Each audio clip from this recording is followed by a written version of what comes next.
Assalamu alaikum. Good morning. How are you girls? I hope that you are doing fine, staying home, staying safe. This is Dr. Nachi Almaz. I'm assistant professor in the Department of English. Today is 20th March 2025 and we are having another lecture related to our critical discourse studies, and we are going to trace the origin of discourse. So the other day we had been discussing the origin of discourse analysis. All right, analysis is made when something is already there. So we are going to trace the origin of discourse in this lecture. So when we talk about its origin and we trace it across ancient civilization, we find that in almost every culture there was some development regarding a structured form of communication, and it was shaping their societies. We did discuss that discourse is something that shape your identity, and when we are going for the collective structured discourse or a communication form collectively about a society, so we can even trace how it has shaped that society. So in the very first beginning we find Mesopotamia. I think this is where um, the very first written discourse was occurring, and it was 3100 BCE, and this was the earliest known writing system, as I just said, and it was known as cuneiform. It was emerging in Sumer, which is now called Iraq. The second thing that we find is Gilgamesh. It was an epic.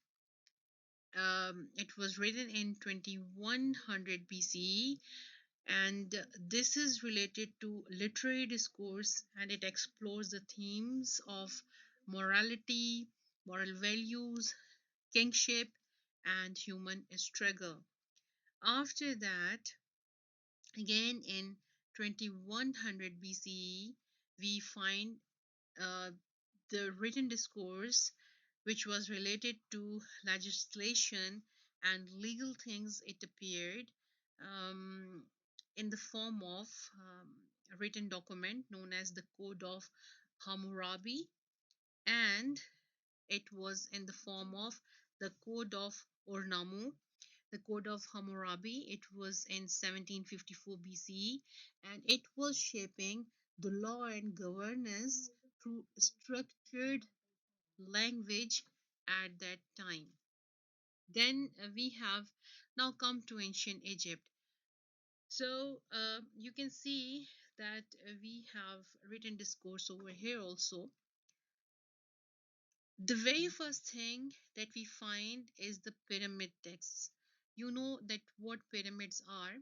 It is one of the wonders of world, and these are stone structures.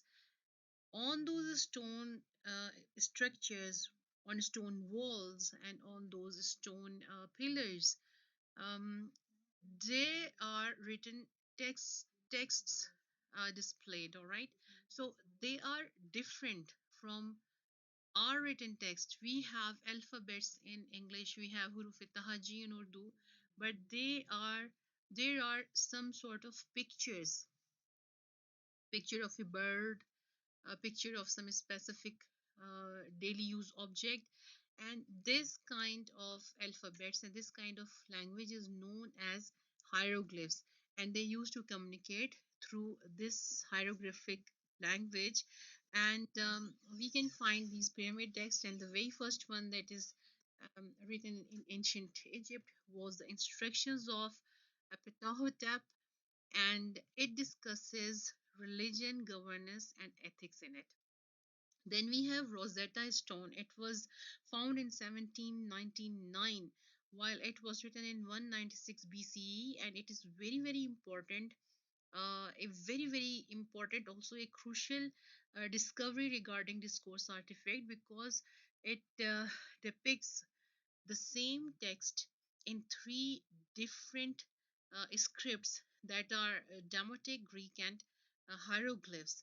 And this is where we come to know that how the discourse was adapted over here to to fulfill different linguistics and political needs of that time.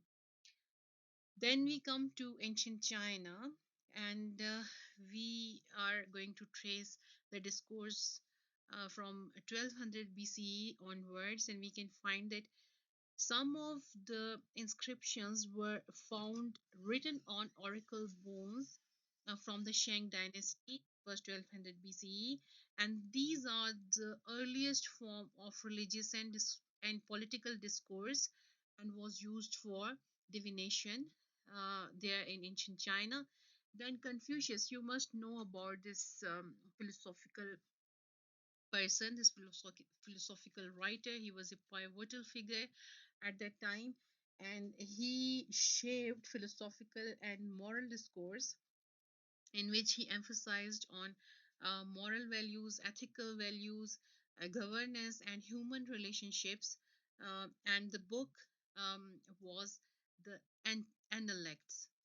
Then we have other branches of knowledge such as Taoism and legalism, and they also contributed to discourse through their well structured argument on law, natural order, and governance. Now we have to talk about ancient India also.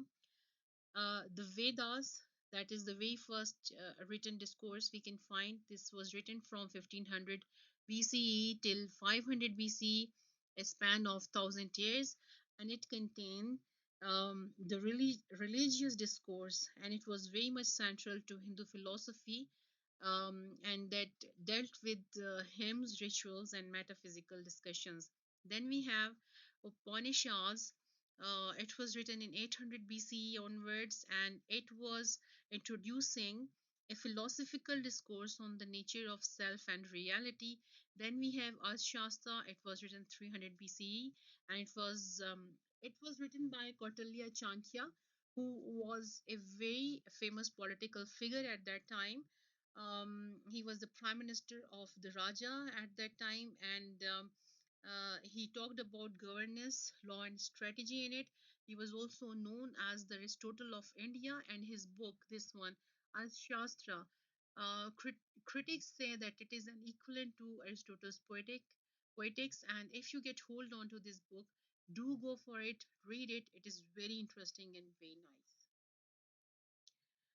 nice. Then we have to look for the written discourse in ancient Greece, and as we know that they were very highly influential regarding philosophy, politics, and rhetorics, and so their written discourse also dealt with these specific things. And then we have, when we talk about literature, we know that when we talk about drama, it was originated in ancient Greece, and it has a very, very um, uh, beautiful environment for the literature to grow and develop. We can find Homer's Iliad and Odyssey. They were, uh, and we know that these were in oral form. Later, they were written in 8th century BC, and it was something that was related to mythological and heroic discussion. Then we have philosophers like Socrates, Aristotle, and Plato over there. When we talk about the origin of discourse analysis, we spoke about Aristotle's rhetoric, that it was the very first book that dealt with this, and Plato's dialogue. They were also the foundational work in the study of discourse, and they were the people who were first talking about the method of argumentation and persuasion. Then we have political discourses, and these were very much important to Athenian democracy, central to it. And these, and we can find a number of speeches written down, and they were spoken by leaders like Pericles and Agora. And this reminds me of our previous lectures again when we spoke about Abraham Lincoln's speech, a government of the people, by the people, for the people, and Barack Obama, where he talks about himself and his nation as one. He used collective nouns over there.